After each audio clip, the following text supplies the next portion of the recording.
Good Wednesday afternoon, everybody. I'm meteorologist Tim Pandages here with your tropical update. Today we're talking about Tropical Storm Eta, Tropical Storm Theta, and Invest 98L, which most likely within the next couple days will become number 30 or Iota, the next name on the Greek alphabet list. Here's the latest. Eta briefly strengthened back to a Category 1 hurricane. Remember yesterday we talked about that brief window that it would likely strengthen a little bit more than what was forecast. Well, that happened early this morning. Since then, things have kind of collapsed in the system, which is good news because it's really close to Florida, and it's back down to a tropical storm, bringing storm surge to Florida, flooding, and also some tropical storm force winds along Florida's west coast. Invest 98L, as I mentioned, will likely become Iota in just the next couple of days. Here's a broad look at the overall basin. You have Eta, Theta way out in the Atlantic heading towards Portugal and Morocco. And then we've got Invest 98L now in the eastern portions of the Caribbean, tracking westwards into a fairly conducive environment over the coming days. So how do we stand so far when we compare with the NOAA outlook for the season early on? Well, we're surpassing it in a lot of ways. Named storms certainly. 29 so far, was predicted 19 and 25. Hurricanes were just a little bit above the predicted of 7-11. We're at 12. And major hurricanes, we are right in the middle of that threshold, 3 to 6, sitting right now at 5. Let's take a look at what's going on with Eta. 70-mile-an-hour wind, so still a high-end tropical storm, but this is a 24-hour loop of the infrared satellite imagery. And remember, we use this to look at the cloud top temperatures. The colder the cloud top, the stronger the thunderstorm activity is. When we look for shades of black and white and even pink, that indicates cold cloud tops, intense thunderstorm activity. You see that period of time here late last night, early this morning, that we saw the cold cloud tops consolidating around the center, and that's why it briefly intensified to a hurricane with peak winds at 75 miles an hour. Since then, we've seen a convective collapse essentially here off the west coast of Florida, which is good news, but it is still bringing a lot of rain along the entire Florida peninsula, and it's tracking off to the north at slightly a faster pace than it was at 10 miles an hour, still getting gusts up to 90 miles an hour. So why is it weakening? Well, there are some indications here as we look at visible satellite imagery. Two things you can pick out here, but I'll show you another filter in a second. But first, you can see here on visible, a lot of dry air here off to the west of the storm, and also we have some westerly wind shear beginning to take effect, so that's starting to expose the western parts of the storm, with most of the convection and rain off to the north and off to the east of that storm center right now.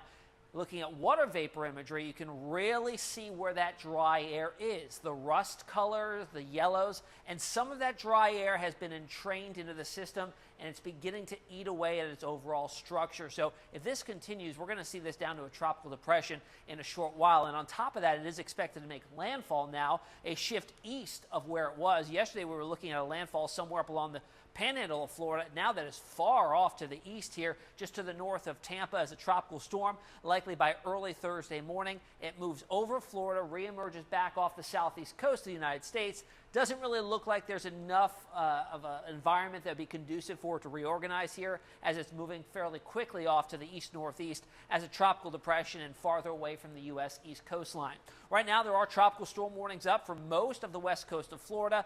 Tropical storm watches in the yellow there, and even on the east coast of Florida towards Jacksonville as well, as that storm system moves through there. Its wind envelope right now, well, look at that. We just got a new update there. Actually, that's coming in from Theta. Disregard that. That's not the right actual stats. That's for Theta. We'll talk about that in a second. But this is the wind envelope for Eta. And as we go forward, you see the 39-mile-per-hour wind envelope there, 39 or so, or tropical storm force, moves over land to the north of Tampa and then exits on the Florida east coast by the, say, the later part of the day on Friday.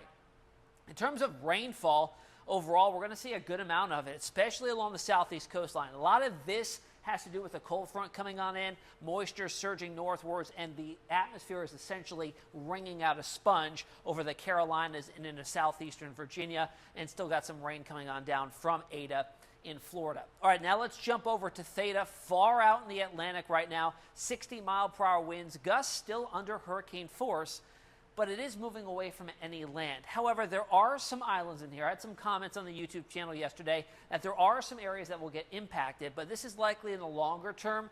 As it's building off to the east, notice it's on a trend that will weaken it down to a low-end tropical storm with winds of 50 or 40 miles per hour, but a lot of rain. You have the Azores right here and the Canary Islands off to the south. and southeast of there. Now let's talk about Invest 98L. If you're just watching one of these videos for the first time, wondering what in the world an Invest is, investigative area, we go from 90 to 99 for our number, and then we kind of rotate through. We've done it like 5 times so far this season, and the L indicates that it's in the Atlantic Basin. And the chances on this is right now just an open tropical wave in the Atlantic, but the last few images here on the infrared show it starting to get itself a little bit better organized just to the south of Puerto Rico. So in the short term, 48 hours, a 20% chance of additional development. But within 5 days, that shoots up to highly likely 80% chance as it's moving west into a very conducive environment, low wind shear, pretty moist atmospheric profile, and the sea surface temperatures are the warmest, near 90 degrees off to the west there. Showing you quickly here how it looks on visible satellite. You can start to see almost a little bit of a turn in the atmosphere there, south of Hispaniola, building off to the west. So that's the latest on what's going on in the tropical Atlantic. We still have 19 days officially left in the hurricane season. It ends on November 30th. Nothing to say it won't last into December this year, since we're already getting close to our 30th named storm of the year when we see Iota form in the coming days. But if you have any questions, find me on social media, Facebook, Twitter, and on Instagram. We'll see you again tomorrow. Enjoy the rest of your Wednesday.